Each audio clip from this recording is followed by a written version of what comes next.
صحیح بخاری کی ایک روایت میں آتا ہے، حضرت ابو ہریرہ رضی اللہ تعالی عنہ سے مروی ہے کہ رسول اللہ صلی اللہ علیہ وسلم نے فرمایا، وہ بہترین دن جس پر سورج طلوع ہوا جمعہ کا دن ہے۔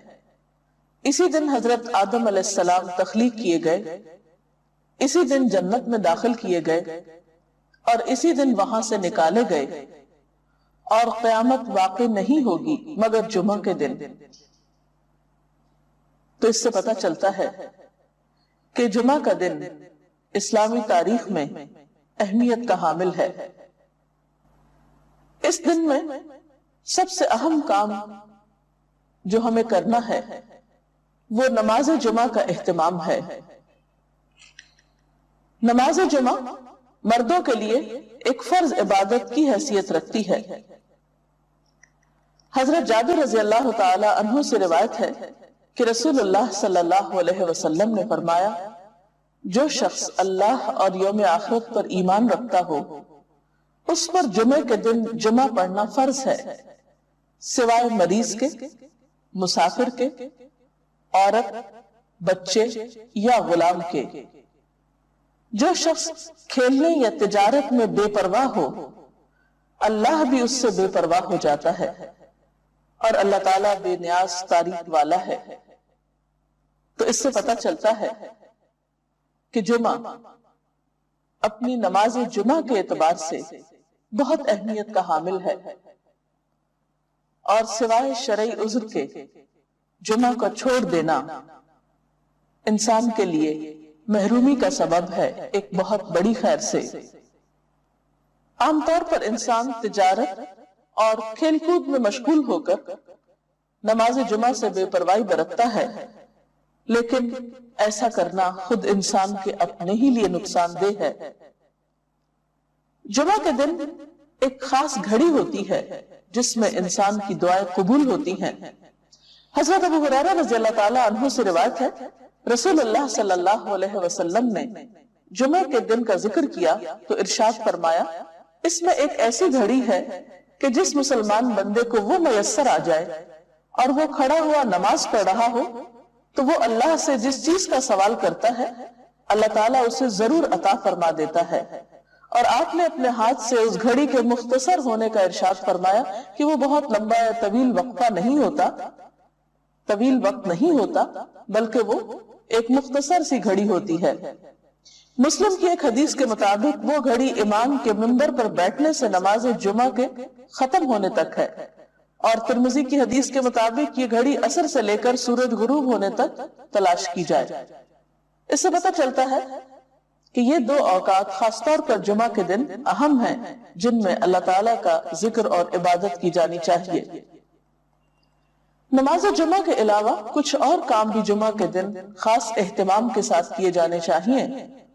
ان میں سب سے پہلی چیز طہارت و پاکیزگی کا اہتمام اور اس کے لیے غسل کرنا۔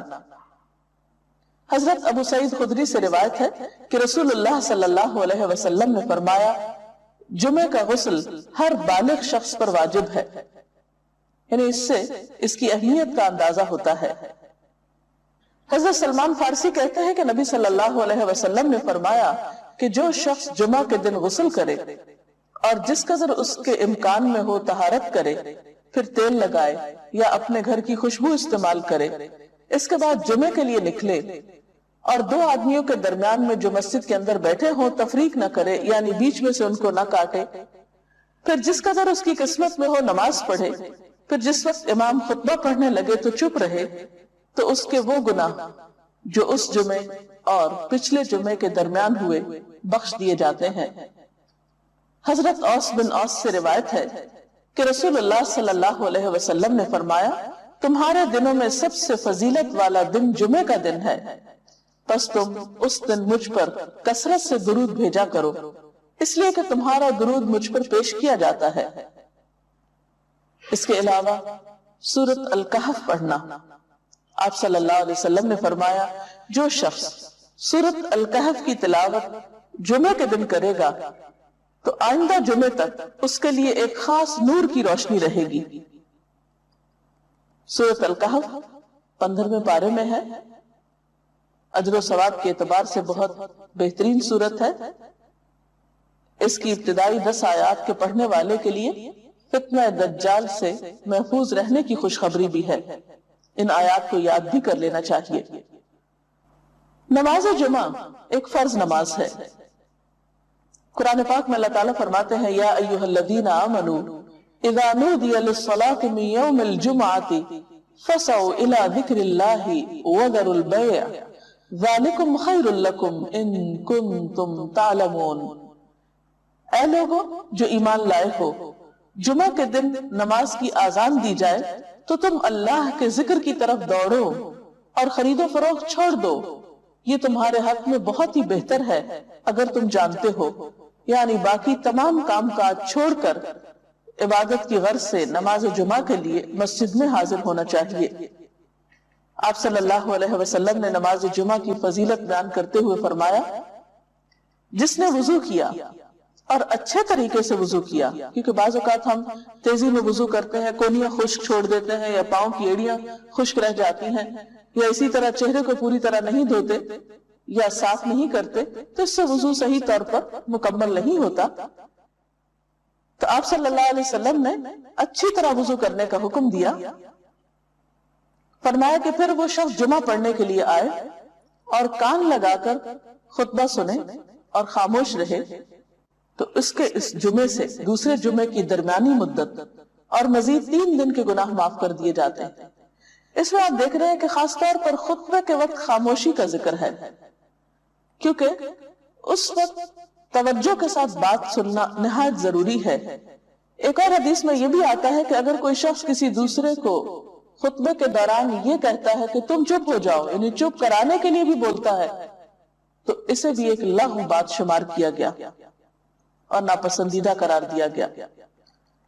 نماز جمعہ نہ پڑھنے والوں کے لیے آپ نے وعید بھی سنائی۔ حضرت ابو ہریرہ اور حضرت ابن عمر سے روایت ہے، انہوں نے رسول اللہ صلی اللہ علیہ وسلم کو اپنے منبر کے تختوں پہ یہ فرماتے ہوئے سنا کہ لوگ جمعے چھوڑنے سے باز آ جائیں، ورنہ اللہ تعالیٰ ضرور ان کے دلوں پہ مہر لگا دے گا، پھر وہ یقیناً غافل لوگوں میں سے ہو جائیں گے۔ اور غافل دل تو پھر ایک بیمار دل ہوتا ہے، انسان کے اپنے ہی لیے تکلیف دہ ہوتا ہے۔